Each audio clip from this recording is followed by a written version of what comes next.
महाराज जी ने मृत्यु के समय और स्थान के विषय में महत्वपूर्ण बातें कही हैं। उनके अनुसार निश्चित रूप से किसी व्यक्ति की मृत्यु का समय और स्थान पहले से निर्धारित होता है। हालांकि उन्होंने यह भी स्पष्ट किया कि मनुष्य कोई पशु नहीं है जो केवल सांसारिक घटनाओं से बंधा रहे। यदि व्यक्ति केवल घटनाक्रमों के अधीन रहे तो भगवत प्राप्ति कैसे संभव होगी। महाराज जी ने यह भी बताया कि किसी की कुंडली में ईश्वर की भक्ति करना पहले से नहीं लिखा होता, बल्कि ये एक सौभाग्य है जो हमें अपने कर्मों को सुधारने का अवसर देता है। मनुष्य के पास ये स्वतंत्रता है कि वह अपने कर्मों को बिगाड़कर बुरी योनियों में जन्म ले या अपने दुखों और सुखों को भुलाकर ईश्वर की भक्ति में आगे बढ़े, क्योंकि प्रत्येक मनुष्य ईश्वर की ही देन है।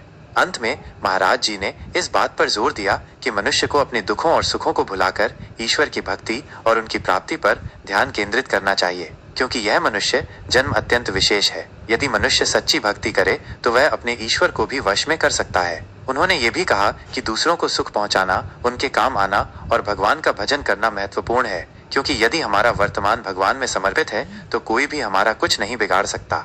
यह वास्तव में प्रेरणादायक विचार हैं जो हमें अपने जीवन के उद्देश्य और कर्मों के महत्व को समझने में मदद करते हैं।